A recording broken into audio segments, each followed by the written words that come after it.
Olá, o meu nome é Maria Alice Samara, sou professora e investigadora do Instituto de História Contemporânea da Universidade Nova de Lisboa. Há mais de 100 anos atrás, a República foi implantada em Portugal, a 5 de outubro de 1910. Quando nós olhamos para a implantação da República, temos que primeiro ir buscar as suas causas mais profundas. Assim, nós podemos pensar, como aliás costuma explicar o professor Fernando Rosas, que há uma crise da monarquia constitucional, ou seja, há uma dimensão estrutural da crise que afeta o liberalismo. Então nós podemos voltar e encontrar uma data, 1890, e pensar no período de 1890 até 1910 como este período de crise. E esta crise foi múltipla, ou seja, teve múltiplos aspectos. Por um lado, foi uma crise colonial, com o ultimato, foi também uma crise económica e financeira que mudou bastante o que era o panorama de Portugal, foi uma crise política e uma crise social, em que se levantava a questão social. Podemos olhar para cada um destes aspectos com algum detalhe e falar um pouco sobre eles. Primeiro, vamos falar um pouco da questão colonial e do ultimato. Nós estamos nos tempos, no final do século XIX, os tempos da chamada Era do Império. Há um grande historiador que, aliás, utilizou esse título para o seu livro, A Era do Império, 1875-1914. Ou seja, era por esta altura que as potências europeias faziam o que se chamava a partilha de África, ou a disputa por África. Nesta altura, resolveu estabelecer-se um novo princípio. Em vez do direito histórico, era substituído pelo critério de ocupação efetiva. Portugal passa então a estar numa posição desfavorável. Embora pudesse alegar o direito histórico, na verdade não tinha penetrado nos territórios ultramarinos. É nesta altura também que, por isso, se pensa na possibilidade, ou surge, se quiserem, um sonho, neste que é chamado o ciclo africano do Império. Portugal procura assegurar o seu domínio no continente africano. Vai tentar delimitar fronteiras, vai, sobretudo, explicar ou tentar ter um território entre Angola e Moçambique, o que vai ser conhecido como o Mapa Cor-de-Rosa. Inglaterra, que tinha os seus próprios planos para a África, opõe-se a estes desígnios portugueses, pois colidiam com os seus próprios interesses. No fundo, o que acontece aqui é que uma potência mais significativa, com maior poder, a Inglaterra, vai fazer o chamado ultimato. Exige a retirada imediata das zonas do Chir e das terras do Marcololos. Ou seja, Portugal vê frustrado os seus sonhos de constituir um império de Angola à contracosta. Os republicanos, que nesta altura não estavam no poder, nesta altura do ultimato, de 11 de janeiro de 1890, vão aproveitar este grande descontentamento em torno do que se chamou a humilhação para fazer a sua luta antimonárquica. É desta altura do ultimato e da cedência do governo português que o que viria a ser o hino nacional foi composto. E era uma canção patriótica de protesto. Este hino que nós temos hoje, Heróis do Mar, Nobre Povo, foi utilizado nesta altura. Os republicanos utilizam então este incidente diplomático internacional como forma de fazer uma ativa contestação à monarquia. Por isso é que se pensa em 1890 como esta data deste princípio, desta crise final da monarquia constitucional. A 31 de janeiro de 1891, nós vamos ter a primeira revolta republicana que vai ter lugar no Porto. Sabemos que o 5 de outubro vai ter sucesso em Lisboa, mas a primeira revolta republicana vai ter lugar no Porto, com a sublevação de unidades militares e, nos passos do Conselho, vão proclamar a República Portuguesa. Esta revolta vai ser dominada pelas forças monárquicas, mas fica de qualquer maneira, se quiserem, um pouco o germe desta revolta que se irá desenvolver ao longo do tempo. Esta foi a crise colonial. No entanto, nós podemos olhar também para a crise política.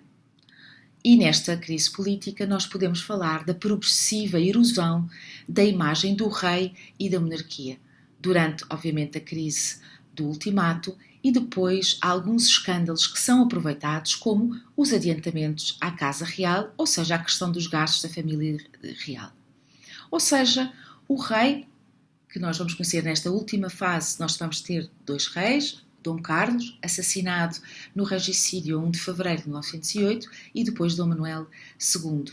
O rei ou os reis vão ser progressivamente criticados, sobretudo Dom Carlos é alvo de ferozes críticas, e a propaganda republicana vai considerar que o rei e a monarquia são os responsáveis pelas crises e pelos problemas nacionais.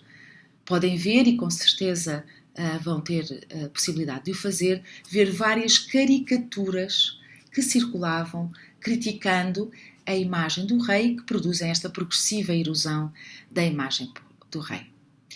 Na crise, quando nós falamos também em crise, vamos falar em crise política. Ou seja, os partidos monárquicos, os que nós conhecemos como partidos monárquicos, vão cada vez mais fragmentar-se, vão ter várias dissidências e até com a formação de outros partidos. Até certa altura funcionou um sistema que se chamava rotativismo, ou seja, a alternância no poder dos 2 maiores partidos monárquicos. Mas esse sistema começa a tornar-se mais instável. Além disso, há uma outra questão que é importante explicar. Portugal era, vocês sabem, um país à altura menos desenvolvido, menos industrializado que as grandes potências europeias. No entanto, depois da crise final do século XIX, há um pequeno surto de industrialização, há claramente um movimento em relação às cidades, ou seja, de urbanização e de terciarização. À sua forma, o país também mudava, económica e também socialmente. Politicamente, surgem outras forças em cena. Em 1876 é fundado o Partido Republicano e o Partido Socialista tinha sido fundado em 1875. O Partido Republicano terá diferentes gerações, chamamos nós, ou seja, diferentes políticos com diferentes idades e, se quiserem, diferentes abordagens. Há uma geração mais doutrinária e há uma geração mais combativa que vem exatamente da conjuntura do ultimato inglês. Para além destes republicanos, ou do movimento republicano, temos que sempre relembrar o papel da maçonaria e ainda da carbonária, uma sociedade secreta que trabalhava pela implantação da República em Portugal.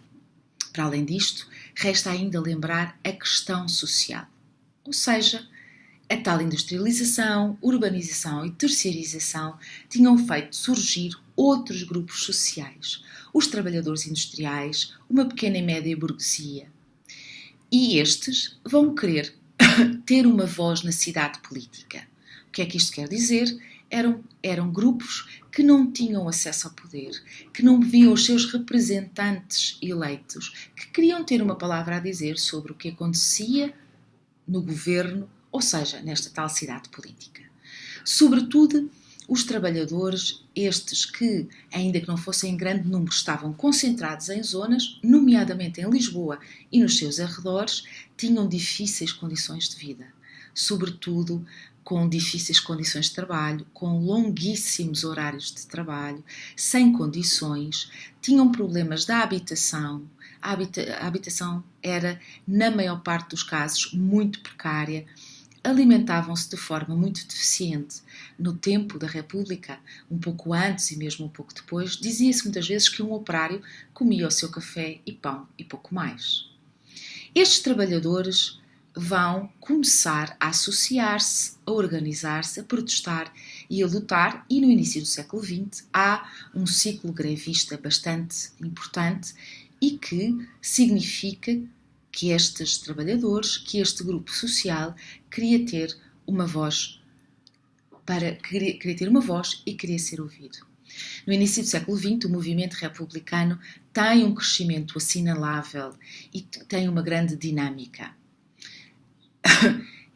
Dentro do Partido Republicano ou deste movimento republicano, nós temos tanto intelectuais, professores, médicos, advogados, que às vezes eram chamados os doutores do partido, tínhamos também comerciantes, proprietários, tínhamos a pequena e média burguesia urbana e tínhamos trabalhadores. Ou seja, neste movimento há uma aliança importante com os trabalhadores e os republicanos conseguem cativar as expectativas de socialistas e anarquistas. O movimento republicano tinha também uma forte implantação nas cidades.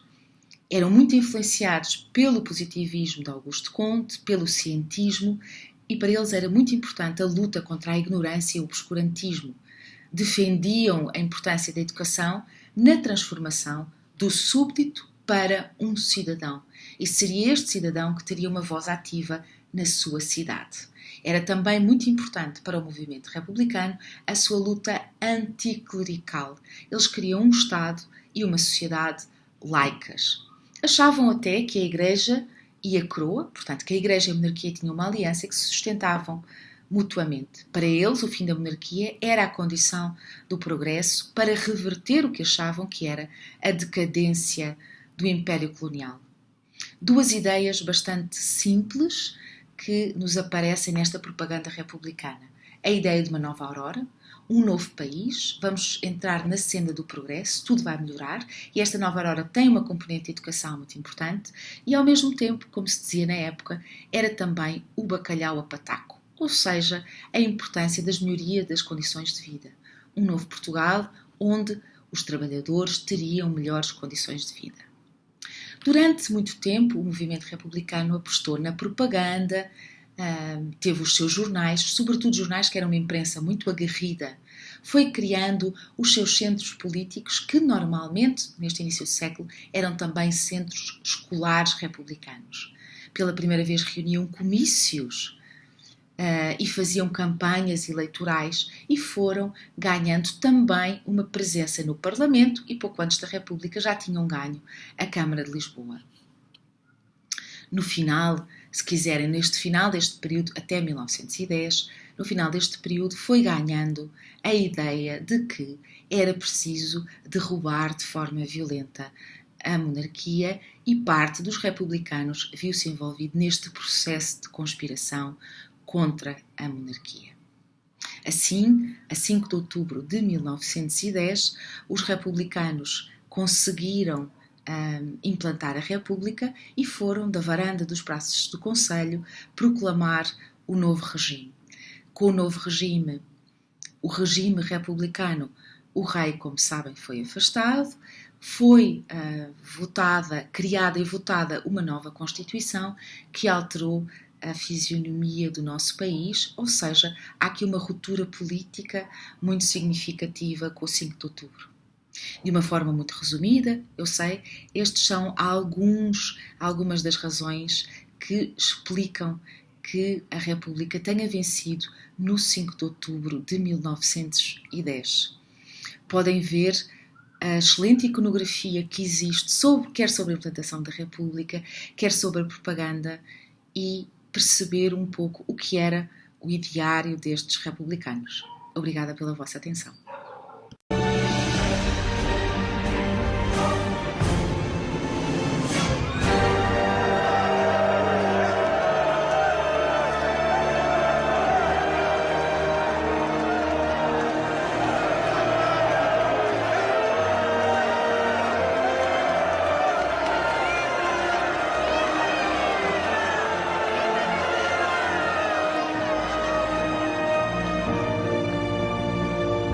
Unidos, todos, numa mesma aspiração ideal, o povo, o exército e a armada acabou de, em Portugal, proclamar a República.